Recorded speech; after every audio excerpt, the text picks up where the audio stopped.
so we don't have to worry about. Okay. Okay, good luck, everybody. Have a great session. You. Okay, I will maybe share my slide in the end.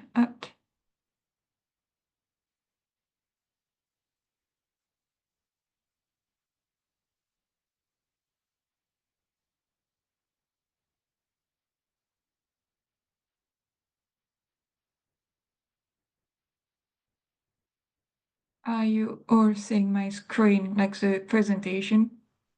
Okay. Okay. So we maybe wait just a couple of minutes and we'll start.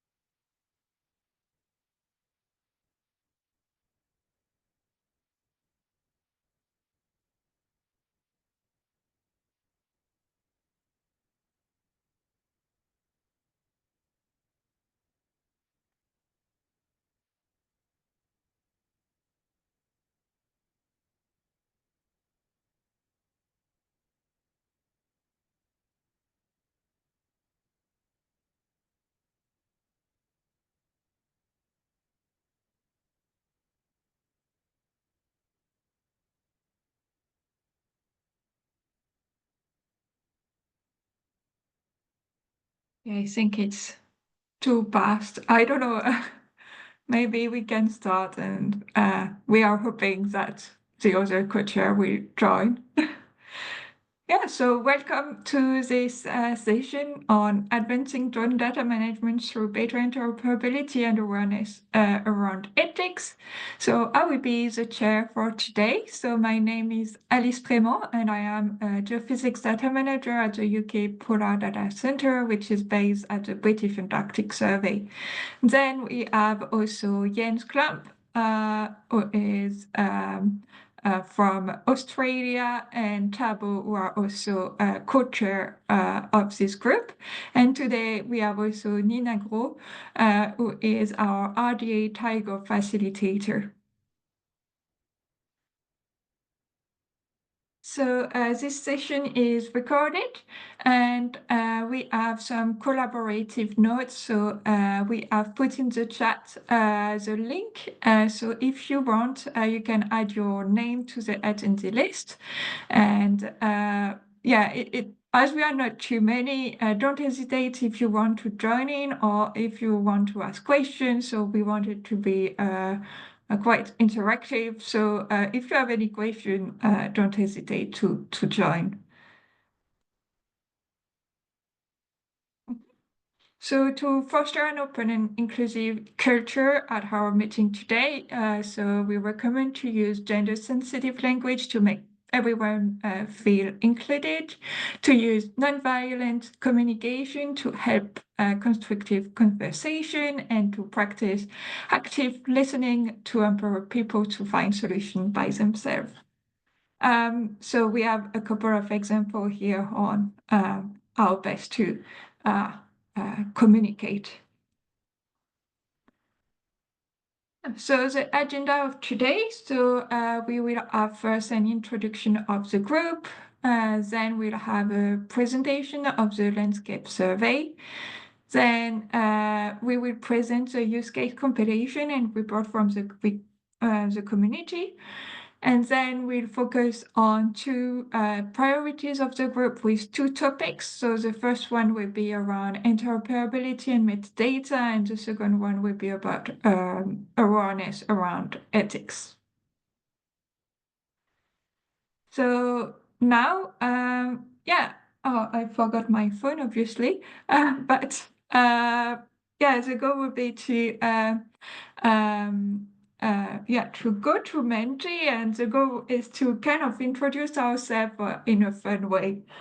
So I don't know if you have a phone. I think I will take mine, so I'm coming back, but I give 1 minute to everyone to get a phone and to access Menti, or maybe you can do it online, but I think it's easier like to do it directly. So I will just present. Okay, do you see that okay? I will just grab my phone because otherwise it's not fun. I'm coming back.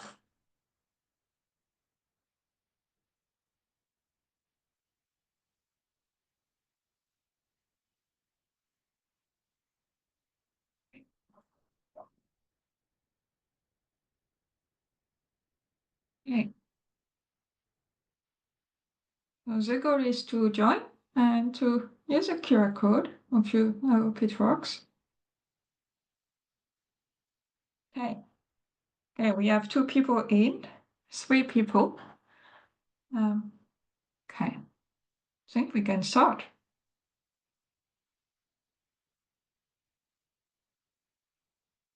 So here is who are you? So you can say like what is your title or role or where you are based, and it will be like kind of a cloud of words. Uh, so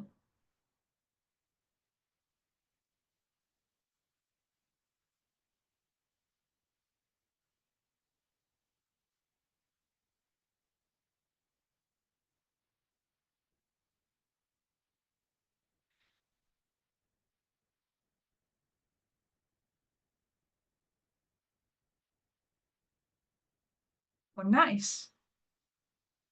Good. So we have research facility, data steward, research data manager, geophysics data manager, and sensitive data specialist. Oh, we are very happy to have sensitive data specialist because this group we will be talking about ethics and yeah. Oh, you are from Strasbourg. Oh, I say hello to Strasbourg as well because I was from the University of Strasbourg before as well. Hey. So let's go to the next slide.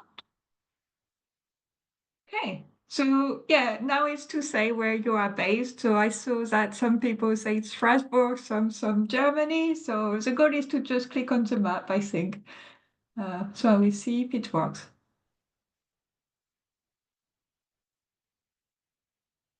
On the phone, it's very not easy to do, but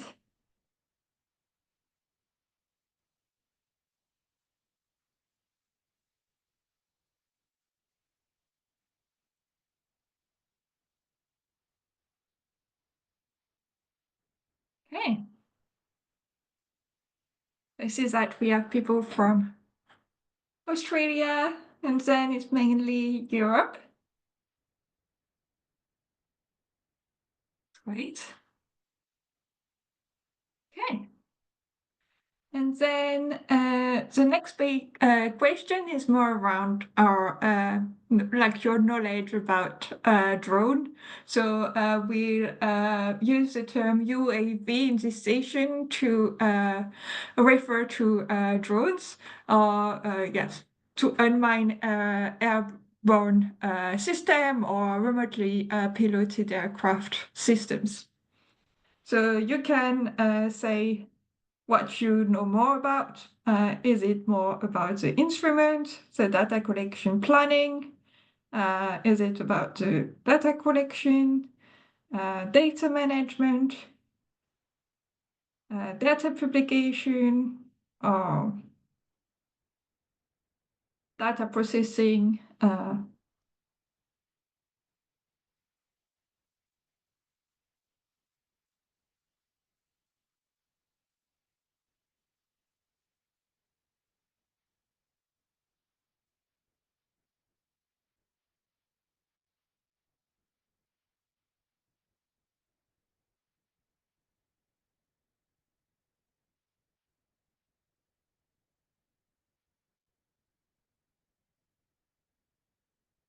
Yeah. So now we get back to the presentation. So I see that, yeah, we don't feel very confident in our knowledge about drone data, but I'm hoping that we will know a bit more after the presentation. Okay, so now we go back to the presentation. with an introduction of the working group and review of activities. So I will hand over to Dina.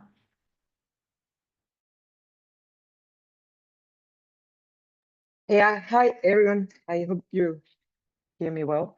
So I will start with a short presentation about RDA and RDA group for the one that don't really know about it, and then I will go through RDA Tiger project. So what is RDA? So RDA is for Research Data Alliance.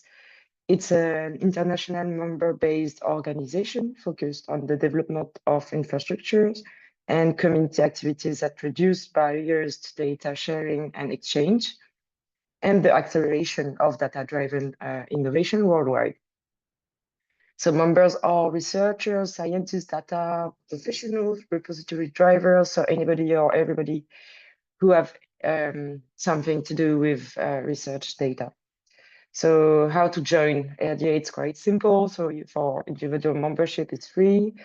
And so working group aim to accelerate progress in specific community, increasing data-driven innovation. So to do so, the working group has 18 months to develop and implement data infrastructures, which could be tools, policy practices, and products that are adopted and used by project organizations and communities, and required to produce an RDA on those recommendations and provide proof of its implementation. So the case of statement outlines the working group missions and aims. Regarding the RDA Tiger, so what does the RDA Tiger? It's a 3 years Horizon Europe project that starts in 2023 and will end this year. The idea of this project is to provide services for working group to lower the barrier starting working group activity, like ease the co-chair to formulate their ideas when needed, and to provide quality of life of improvement for group, add efficiencies and visibility. So how it's work practically. And last but not least, to improve and increase the attractivity of RDA working group, as well as tools to solve issue globally. So RDA Tiger means Research Data Alliance facilitation of targeted international group for EOSC. EOSC means European Open Science Cloud related research solutions. So concretely, RDA Tiger provides services to facilitate and support well-defined working groups between key European partnership and international initiative, resulting in concrete alignment, harmonization, and standardization of open science development and technology globally. So the next opportunity to enjoy the Tiger support has been launched, and you have now 20 days to apply.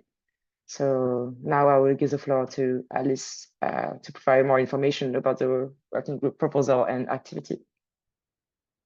Thank you, Dina. Yeah.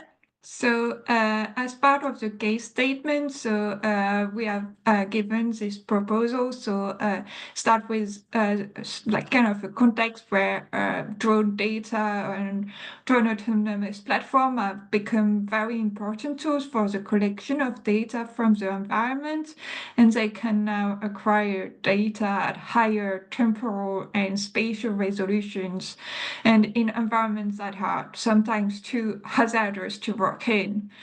And as a UAV data, like hardware and instrumentations have become much more accessible, the volume of data collected has grown.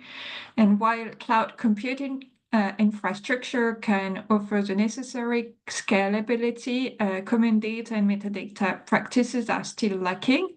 And the use of autonomous platform in other areas, such as in marine research, is well advanced. So the best practice can also be transferred and to be applied to drone data management. So what we proposed to do was to collect use cases of data collection and processing by drones and from different disciplines and document best practices. And so then the working group will use the collected material to develop recommendations for data and metadata best practices, focusing on interoperability with the European Open Science Cloud, also known as EOSC, and other virtual research environments. And so the expected output of the working group are specification for metadata and data coming from drones used in research, and a demonstrator to show how these guidelines support the design and implementation of cloud-based data infrastructure for UAV data. So at the moment, we are a bit more than halfway through our RDA working group journey. So we are, here. Yeah, I saw that I missed. Yeah, so it's for plenary 24. And so the goal of today is to present the different work we have been undertaken. We have been working on, and also better define the topic to be included in our final recommendation, and see if there are any gaps we should fill in as part of this group, this work. And one of the first topic, like the first task that we have been working on, was a landscape survey. And I will hand over to Nina again.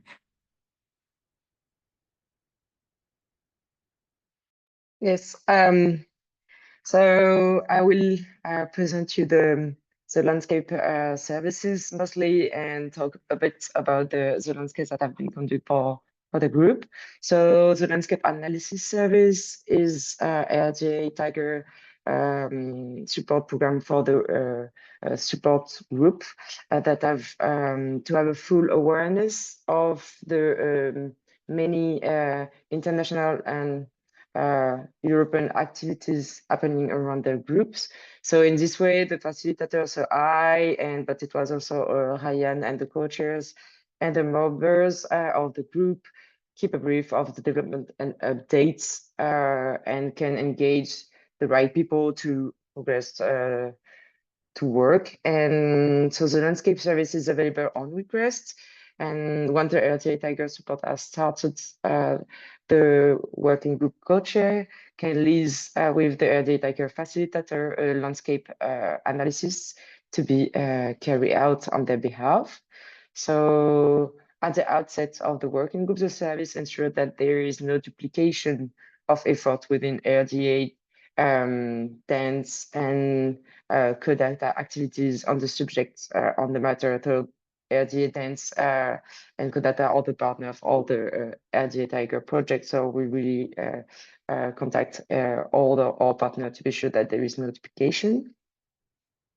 And the the analysis is then extended to outside of the consortium to map similar activities and potential interest parties on the subject matter of the working group as a national level or international level, and with different initiatives on the field of the study.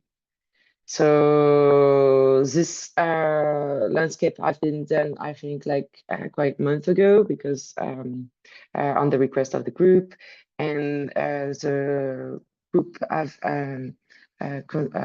provided multiple recommendation. Mainly, so I didn't share the landscape because I didn't know if it was feasible or not, but two recommendations have been mainly done about one of the project that could be really interesting to contact, and the other one about the interoperability framework that could be really useful for the outlines. Thank you so much, Nina. And if you want, we can also provide the link to the landscape survey, but we won't be like sharing it more widely. It will be more on a case by case case by case. Like anyone requesting it, we will provide it, but it's not shared widely online. Yeah, so do you have any question to Nina about the landscape survey? Just so I can, in the meantime, I will share my screen again.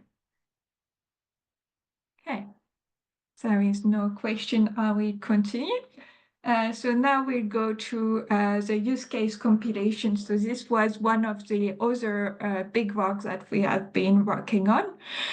So how we collected the use cases was through a free-form document. So you have a screenshot here, and the goal was to collect use case to find patterns and common issues related to the collection and use of drone data. So you have the link to the server here, but also in the chat. I think we have provided the use case compilation. Yeah, so the methodology was that it was really freeform, and we collected the following information. So people could just give their name. So as a contributor, then if the project had a URL link, so it was provided. And then it's a brief summary about the project. So for example, explaining what the use case was about, what type of data set were collected, and was it linked to a repository? Was it more like linked to a project? Then it was at which data lifecycle stage it was related to. So what processes does the project related to, or is it linked to data collection, data processing, data integration, interoperability? Like it was really freeform, so people could really put whatever they wanted. And then target community, so what field it was part of and what was the outcome, if there were any, and then the challenges that people had from their projects. And if there were related projects that could be used as well, and people could also add other topics or add any information they felt was relevant about the use case. So how to contribute? So if you are using drone data, we really encourage you to contribute. So anyone is welcome to contribute. And we are looking, for example, of UAV, so unmanned aircraft vehicles, or airborne, so something from an aircraft as well, because we have seen that there are lots of synergies between the two, and also marine drones, so AUV examples. And now we have also like like if people don't want to contribute directly to the Google document, we have also prepared a form. So it's just like going through asking the different questions I've just listed, but it's more in a Microsoft form document. So if you want the link, I can provide it in the chat as well. And we can, yeah, or we maybe do that now. I don't know. No, maybe later. So, yeah. And then we'll go through a few examples of the use case that were already put in the document to show you different use case. So I will start with the UK Polar Data Center example. So the UK Polar Data Center is the focal point for Arctic and Antarctic environmental data management in the UK. It's part of the Natural Environmental Research Council's Environmental Data Service, and that's at the British Antarctic Survey. And we collect drone data to monitor wildlife populations, to undertake geophysical surveys, or to support marine operations. So, for example, we fly a drone to look at sea ice condition for the ship, for example, to go through the ice. So it covers quite a lot of disciplines, so that's why it's quite interesting. And because we use so much drone data, we have been working with also another project which was called Net Zero Aerial Capability. So it's a UK project as well. And we work with also a grant from the NERC Environmental Data Service to try to create like recommendation for researchers on how to best use and best collect drone data to make them more findable, accessible, interoperable, and reusable. So what we have come up with is a UAV data management handbook. So this is mainly for to target researchers on and to give concrete best practices on how best plan, manage, and publish drone data. So it was based on the work from the RDA interest group about drone data, and it gives a list of metadata fields required when publishing drone data. So what we have identified is that like our metadata standard that we use usually is the ISO 19115 standard. And then we have come up with specific UAV metadata. So that has like common UAV metadata, including information about the platform. So for example, the payload or the stability of the drone, then to describe the different sensors, the calibration parameters, and the project, so the community can assess the quality and understand the potential bias of the data.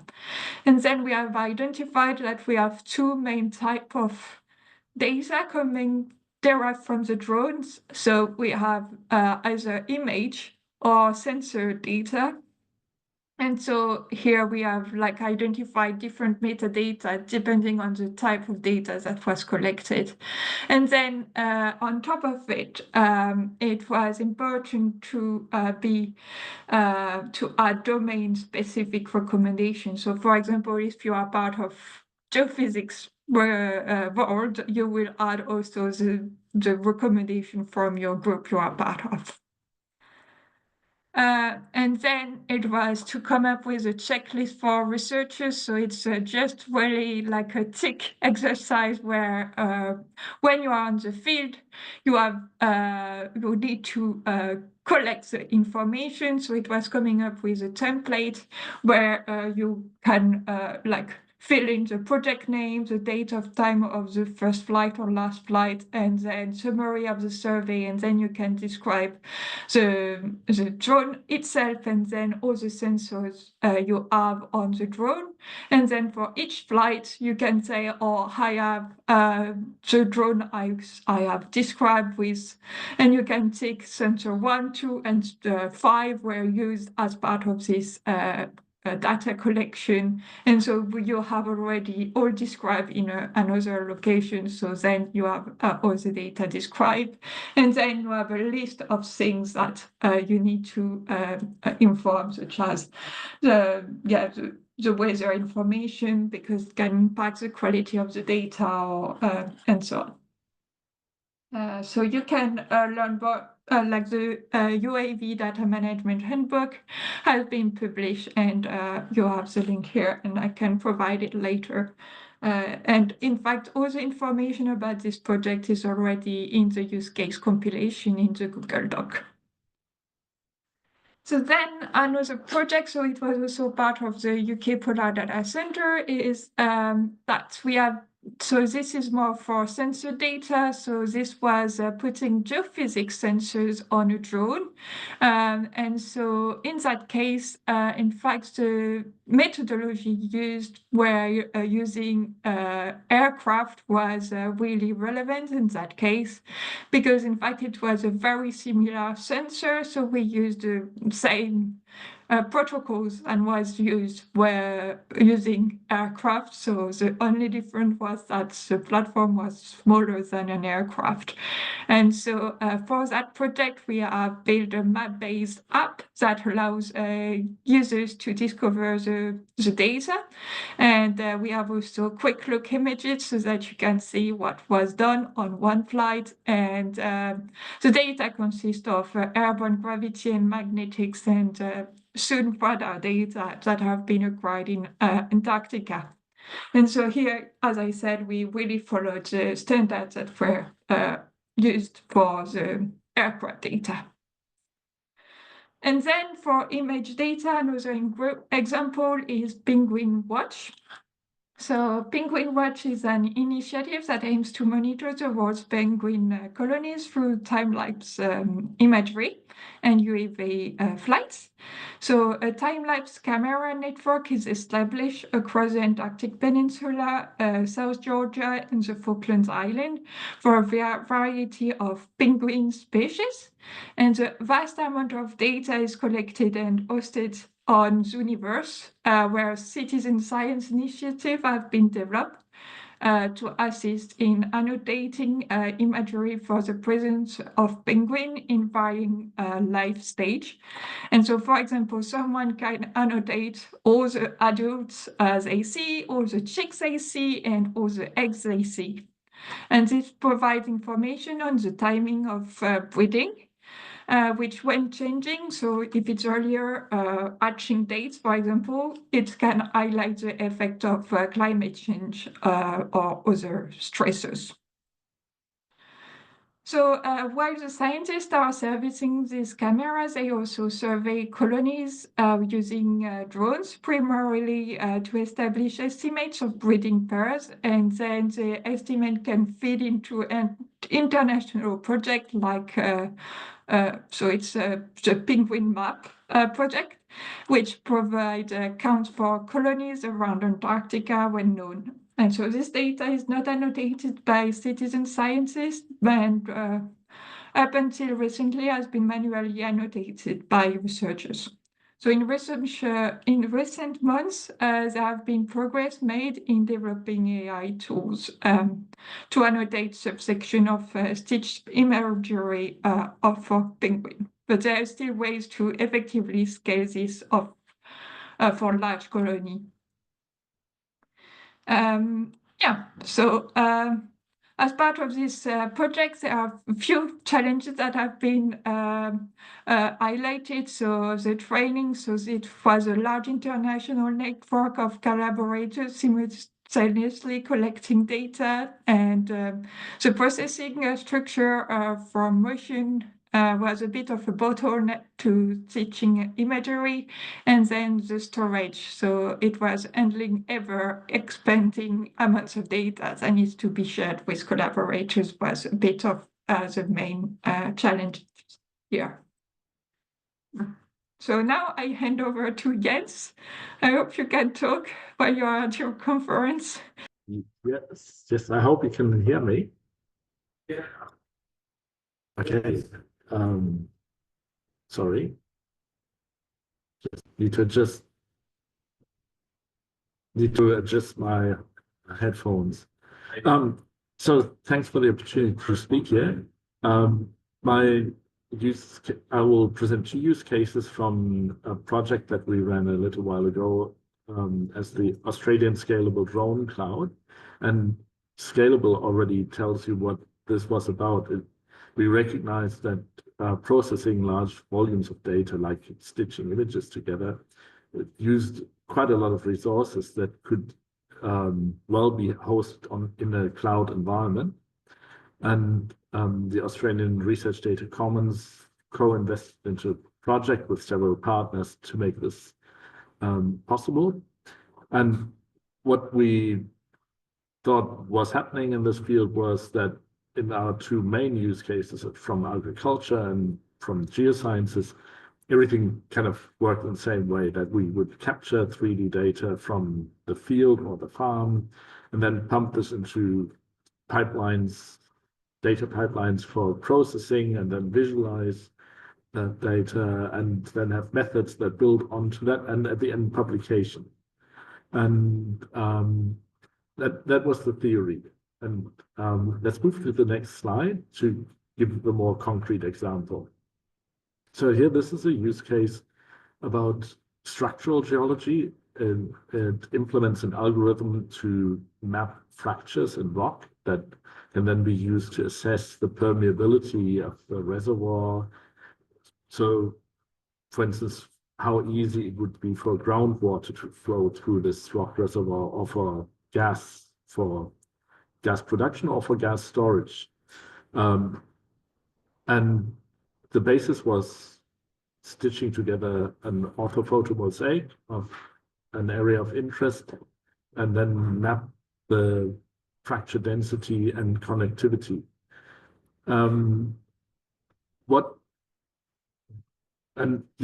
This worked quite well as an algorithm.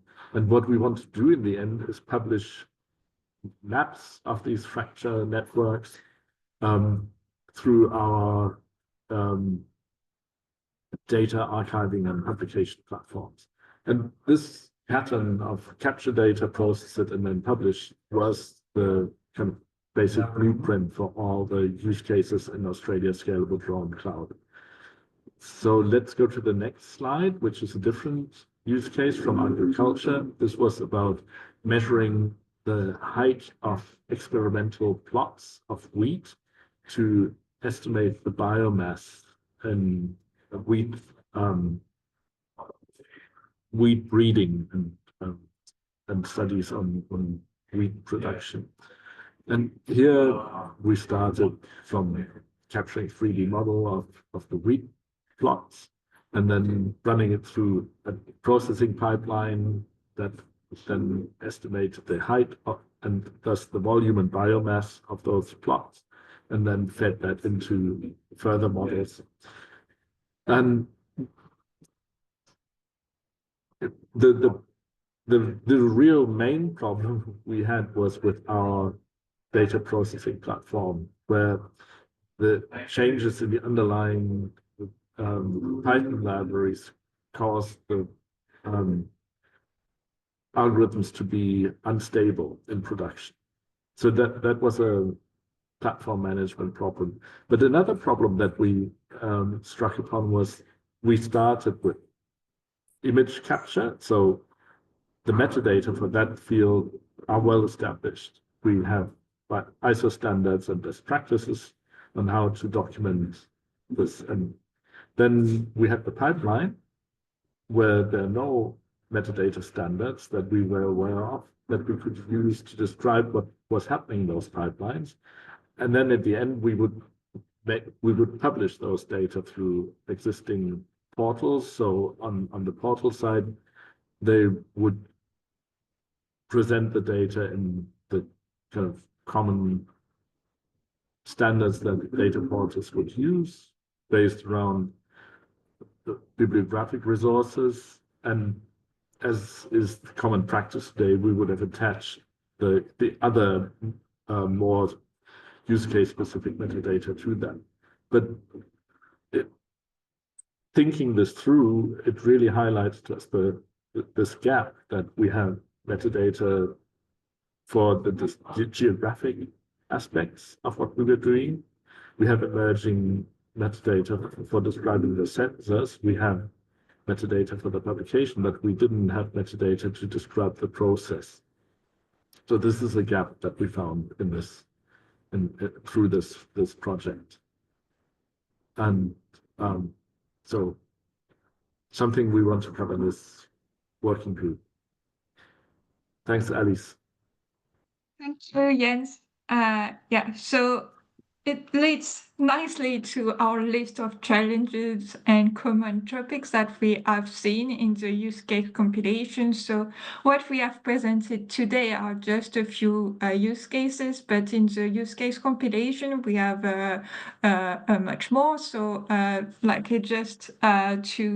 we just wanted to list a bit of the different challenges. So here it's just a copy paste of everybody's or most of the challenges that people have highlighted. So we add the need for recommendation for managing very large imagery data sets in a comprehensive manner, the long-term storage and effective processing of stitch imagery, then the data volume of the primary data, recording provenance, parametrization of the filters. So it leads a bit more like what Jens said, that we don't have lots of data processing metadata or proper ways to document that.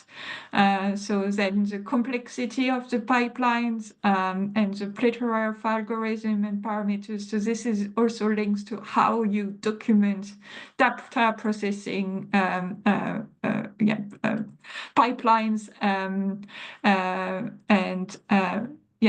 then which metadata do we need to record?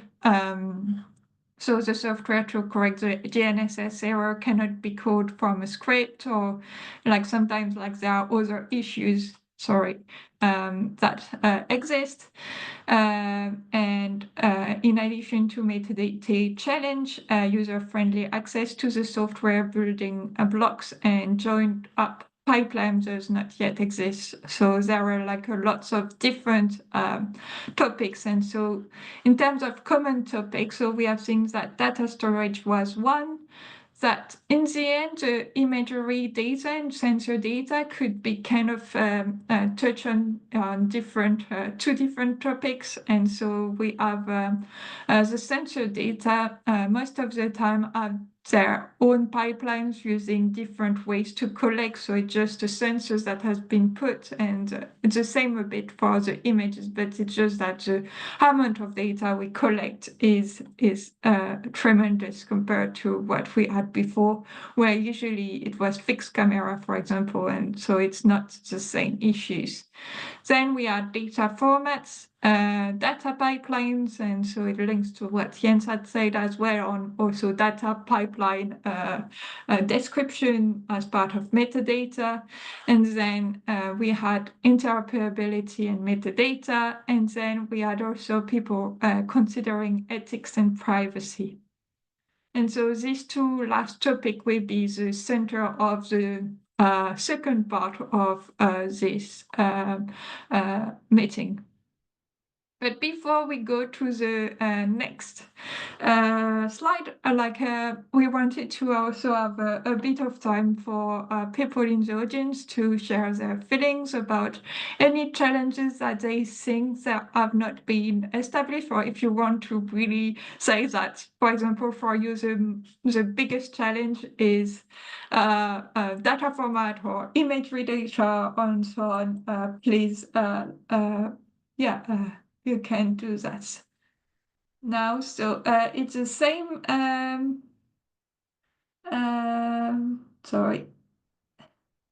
So so it's the same presentation as before, and it's just that if you would like to participate, and if you want us to let you know. Let us know what are your biggest challenges with UAV data. I will put this still in the background, but if you want to add questions, I will let this page open and we can go back to it later on as well. Yeah, so go back to the presentation. So now we go back to the discussion of the priority of the working group activity as a future direction of the working group, with the first topic being interoperability and metadata.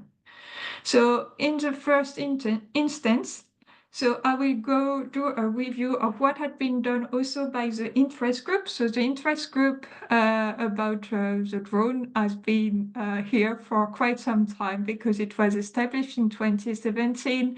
And so as part of this group, like there were already amazing work that has been done. And I think like the goal of this working group is really to rely on the work that had already been done and to build from it. So what had been done before is that the interest group had developed a minimum information metadata model.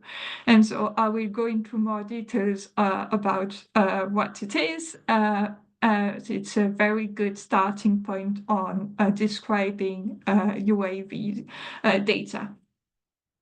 And then we'll touch on more other aspect of interoperability with the use of persistent identifiers for instrument and the use of ontologies. So so the metadata, so the full minimum information framework for UAV datasets have been published by the interest group in an article that is called Making Drone Data First through a community developed information framework. And metadata in bold and starred were determined to be likely essential metadata for all scientific drone users. And so, in fact, so to describe drone data, so you could have a project that consists of individual flights, and each flight had information like could execute a mission plan, which had its own metadata, and then had its and followed some checked and calibration. And then the flight had a specific platform and payload, so that was described with its own metadata. And then we had the data from the flight that were either observational data sets or flight log. And then you had individual data point, and if it was an observational data set had images, so it has its own metadata as well. So as part of another work, so we have tested what the scientists talked about the work, and the goal was to classify the different metadata field and to say how important they were for this research. So you have in red people that can't use the data without it. In orange, like scientists saying that they won't use the data without it.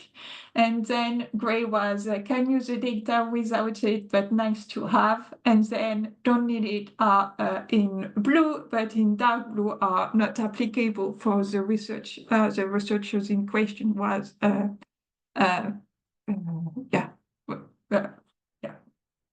So as part of this, we did it for all the different metadata field. And so we did it also for image data and sensor data, but we can see that each time, like more than half of the people will say that they at least need most of the fields. So at least it seems that all the fields were relevant for the research. And so as part of the work of the NERC work, so then we could like following the response, say whether we think so that the different fields were recommended or mandatory or optional. So R was for recommended, C was conditional because sometimes it was not applicable, but if, for example, you had a camera on the platform, then it was recommended to say with what type and model of camera it is. So R is for recommended, M mandatory, and O for optional. So then we go through different type of ontologies that were cited as being quite useful for describing drone data. So one big ontology is the SOSA ontology. So SOSA for so sensor, observation, sample, and actuator. And it provides a lightweight core for describing sensors, their observation, samples, and actuator. For drone, it can be used to standardize and integrate data from various sensors, enhancing interoperability and data consistency. So here you have a variable set, and it has a variable that can have a constraint, and then it has a property or entity. Then the IADAP ontology frameworks can also be used as it facilitates interoperability between variable description models by providing standardized machine interoperable description. And for drone, it can be used to harmonize data from various sensors and systems, ensuring consistent and accurate data integration and analysis. So we have our platform that is described in the deployment, and then the platform has a sensor, and the sensor can have an observable property, and then it has a different characteristic for the observation, and then you have the different results and different also information regarding the variables. And then you have also other ontologies such as lenders. So linked data API for network drones. So it's designed to improve scientific data collection and interoperability for unmanned vehicles. And it aligns with best practices ontologies like SOSA. So the one I described a bit before, and making data, drone data, findable, accessible, interoperable, and reusable. So I won't go into the details, and I've not used personally this work, but this can be like a project that can be used to improve interoperability. And then to also improve interoperability, we think that the work from the RDA PIDINS group, so PID for instruments, will be quite useful to link with, as it focuses on creating a community-driven solution for the persistent identification of scientific instruments. And this is particularly useful for drones as it ensures unique and lasting identification of drone sensors and instruments, facilitating better data management, interoperability, and traceability. And then it was linked to different discussions we had because we are meeting every month. So you are welcome to join our monthly call. But linked to our discussion, we had different discussion regarding data format as well. There are a lot of proprietary format when using drone data because, for example, flight lines are sometimes recorded in proprietary format. So then it's very difficult to publish them or to reuse this data if you don't have the specific software that it was collected from. And then we had also lots of discussion around data processing level, and this is linked also to against discussions around data processing metadata, and just that we had discussions that we had imagery data that seemed to be available as raw, pre-processed, processed, post-processed levels, but everybody seemed to have their own the definition of which level they were at. And so that also was difficult for users to reuse data because everyone has their own definition on what is raw, what is pre-processed, processed, or post-processed, depending on the disciplines. And so that was also like having some issues when sharing data. Yeah, so now I think we arrived to our first discussion, and we wanted to have a bit of a feel about this. So is there other topics that the community would like to address as part of this working group activities? And if we are developing guidelines for researchers and data managers, so which form would we like? How precise should we go? So which granularity would we like to go to, or like which details we need to go to, and should we have also specific discipline or type of data we should focus on, or should we have something more generalist?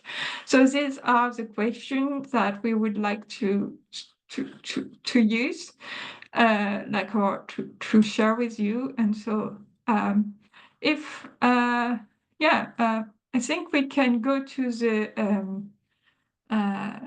Menti if you are not comfortable to share so the data, like, or to share your thoughts online. So I will share again the Menti. So I see that we got another question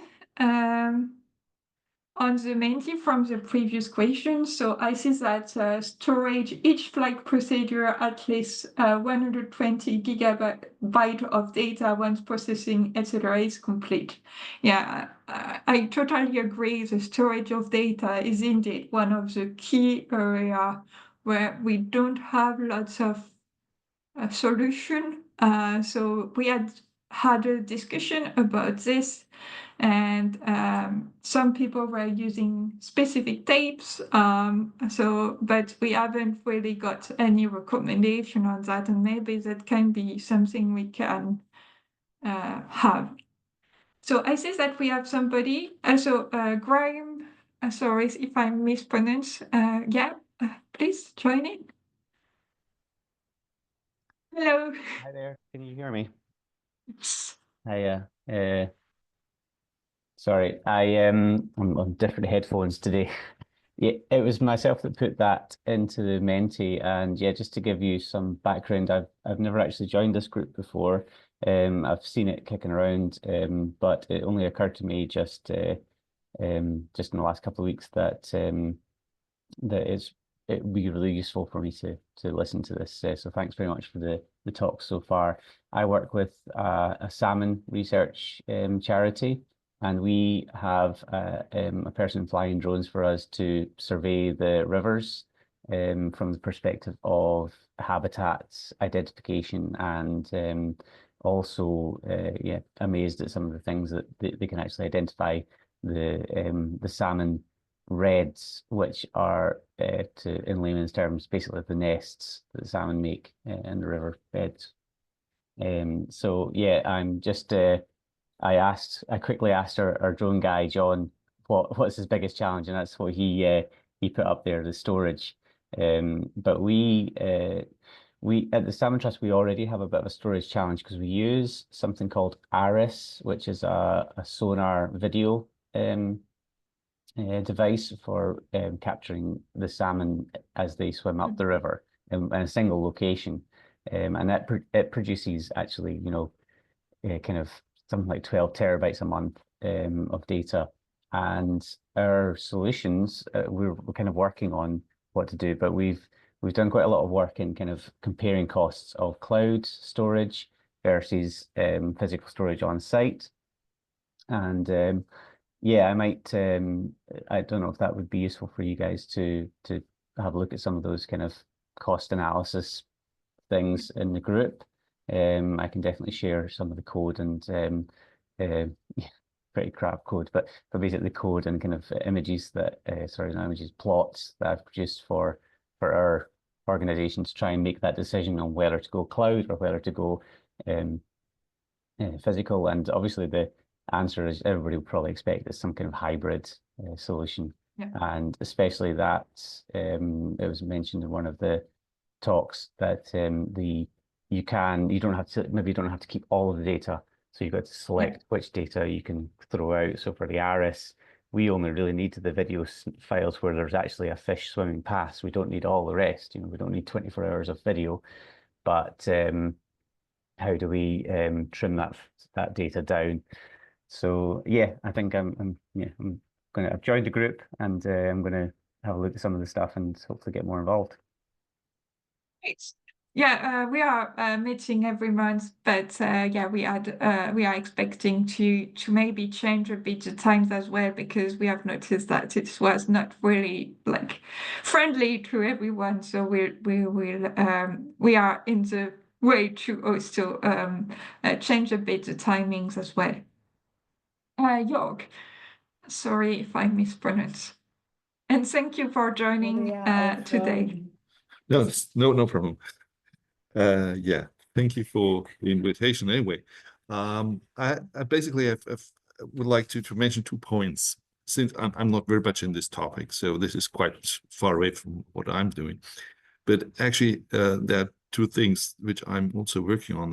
One is provenance. I think this is very an essential aspect in there, and it requires really for reproducibility, you require a lot of information on that, and also as proof that the data have been collected in a proper way and have been analyzed in a proper way, and the hypotheses derived from that are indeed valid. So I think provenance is very central to the whole topic. And the other thing which I would like to mention is that's basically the reason why I was invited. I'm pro is the aspect of sensitive or privacy as of these data. There are many points where you would not expect that you would probably infringe on someone's privacy with these data, but there are situations for whatever reason. It might be individual concerns, it might be not necessarily some regulatory or legal aspects, but maybe simply cultural aspects. If you are looking into some societies which have a different notion of privacy or sensitivity of data. So I think these are aspects which are very fundamental, and they are sometimes not so easy to identify, since you got to understand the concerns of other people as well. Yeah, exactly. And in fact, it leads really nicely to our next topic that we wanted to raise as well. Maybe we go through all the slides, and then we have a bit of time to discuss in more details, like anything regarding ethics. So yeah. So I'm sorry, I thank you. got sorry for interrupting.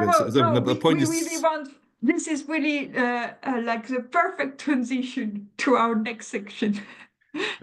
problem is I got to leave then, and Okay. so I can't follow it further. But anyway, we can keep in touch with that, because I think this is very essential. And still, I would really pinpoint on the issues of data provenance and the information accompanied with the data, which are very essential. And I think this is also a topic we should very closely look into. And the goal is to have a specific session on ethics and provenance, I think, as part of our working group. And we will have a working session about this. And we will obviously, like invite you to this discussion and look forward to working with you. Okay, just drop me a note and see you then. Thank you. Bye. Yeah, thank you so much for joining today. So, in fact, yeah, you're really gave us the perfect transition to our next section, which is around improving awareness around ethics for drone data. So we have identified these 4 kind of big topic related to privacy and surveillance, data security, environmental and wildlife impact, and regulatory and legal compliance.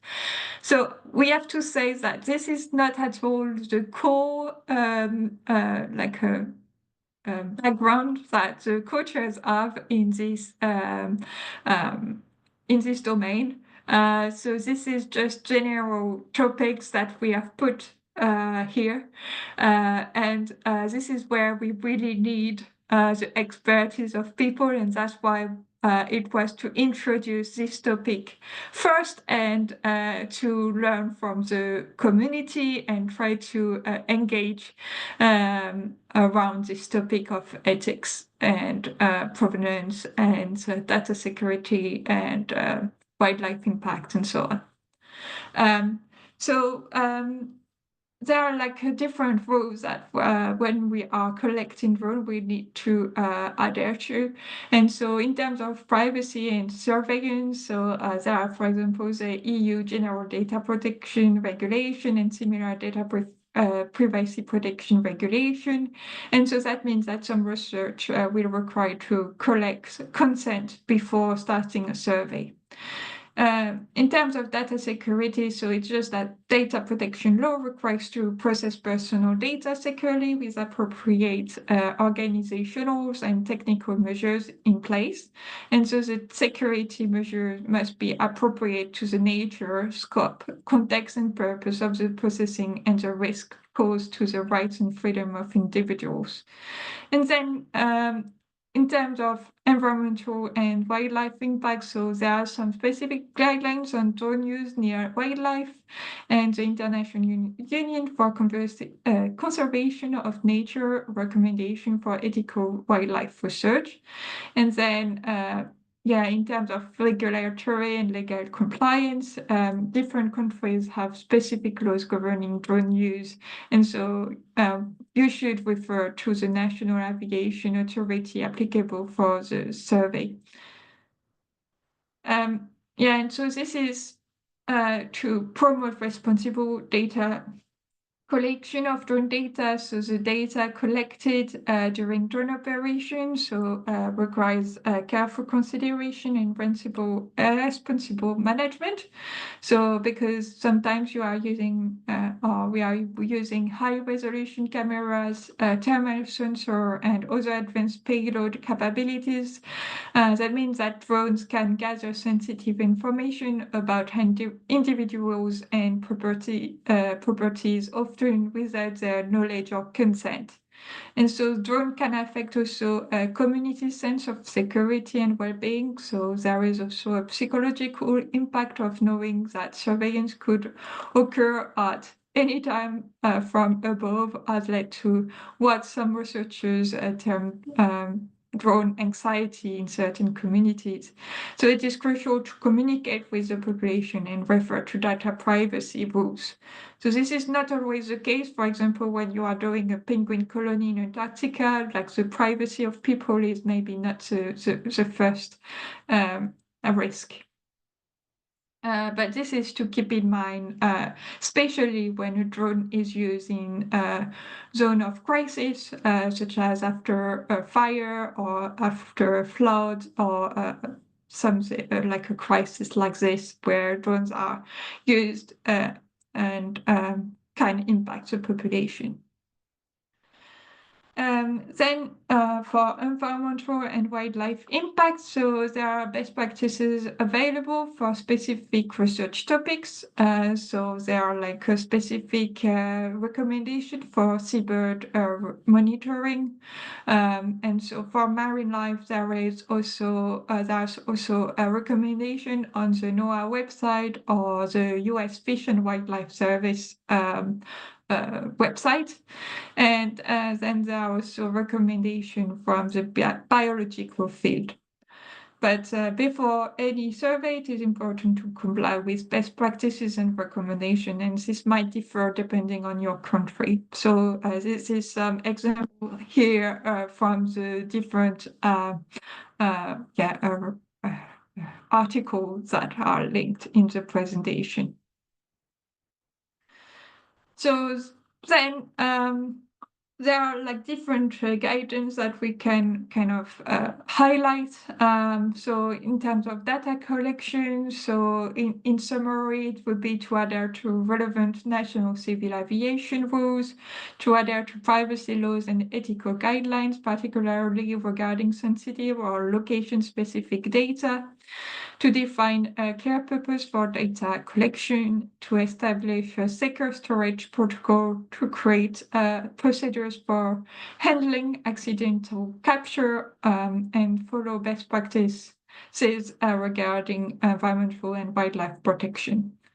And then in terms of community relations, it's important, especially if you are like in a crisis or like flying a drone over populations, to develop community engagement strategies to maintain transparent operation, to respond promptly to concern and to build trust through consistent ethical behavior, and to apply the care principle if working with indigenous communities. And then there may be more regarding data processing and publication. So if you have collected sensitive data, your processing might be required to blur or anonymize personal data that are collected with tools. So I think this is kind of quite high level recommendation. And because this is not at all our subject or background, I think what we wanted to do is to have also a working discussion around this topic.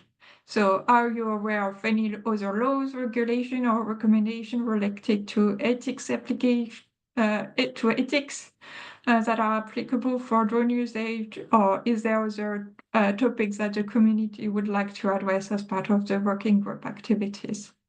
So now I will stop sharing, and I see that Jens has a question or a remark. What's a remark for the guidelines? I think what we should add as a high level recommendation is the open science definition or open research definition of the Royal Society, saying as open as possible, as closed as necessary. That then it explains where the tension lies between opening things for reuse and at the same time keeping all those concerns in mind, because I think there's a tension between open research and all the other concerns that are listed in those recommendations. And this definition by the Royal Society sums this up quite nicely.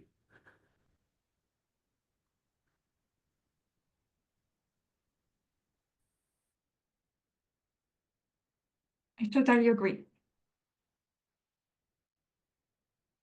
So is there, like, I think we have gone through everything we wanted to talk today, and I think now it's more like an open discussion. So I have opened the Menti again, so I can share it. So I haven't seen any new items at the moment. I'm not sure it's showing. Enough.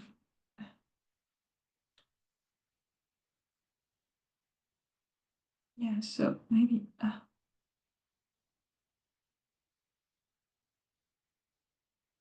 I think we can, like, if you have any ideas or things that you would like us to focus on in the previous, oh sorry, like in our recommendations, please fill in the Minty if you want to.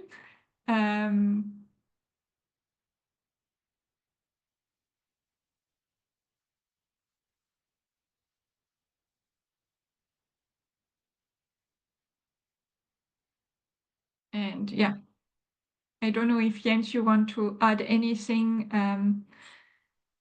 So I think we have done quite good progress so far, and like the goal next is to really like have gather all the information we have, try to add more and more around the different use cases. So if you have been working with drone data, fill in the use case compilation.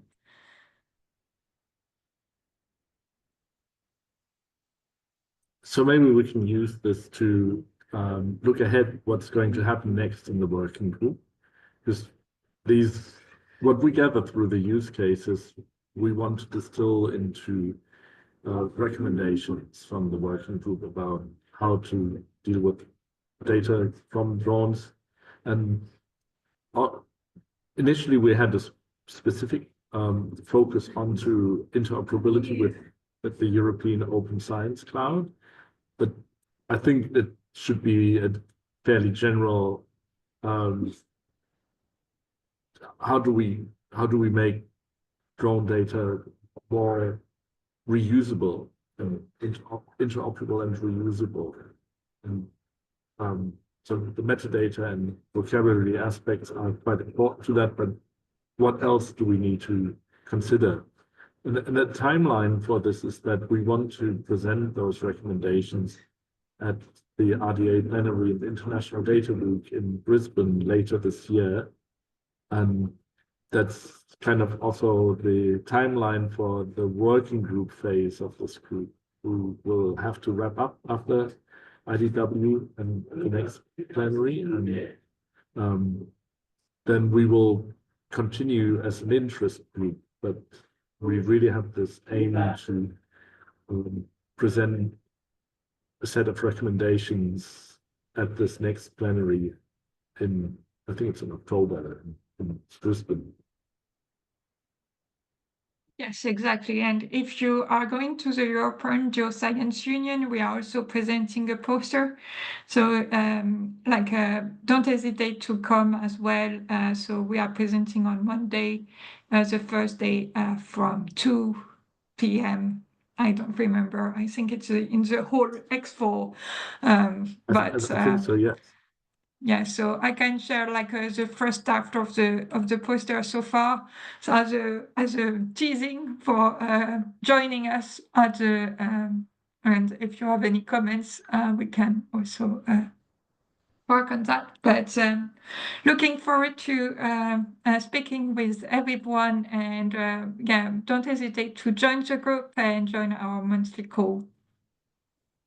And I think there will be a good chance to meet either Elise or myself at the Open Science and Data Help Desk at EGU. It's going to be opposite from the main big EGU booth or exhibition space. I think it's X2. My X2, sorry. Yeah. Yeah. Yeah. Yeah, so thank you for joining today, and I think we will stop here. If there is no other comments. Also from my side, thank you very much to everybody who joined today. And thank you to Nina for supporting our work.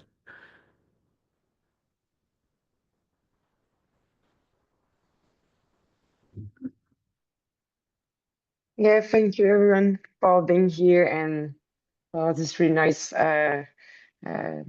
dynamic session. It was really a pleasure to have this kind of discussion, and I hope to see you for the next working group meeting. So please join if you have any interest on the drones and related aspects, and any suggestion would be greatly appreciated.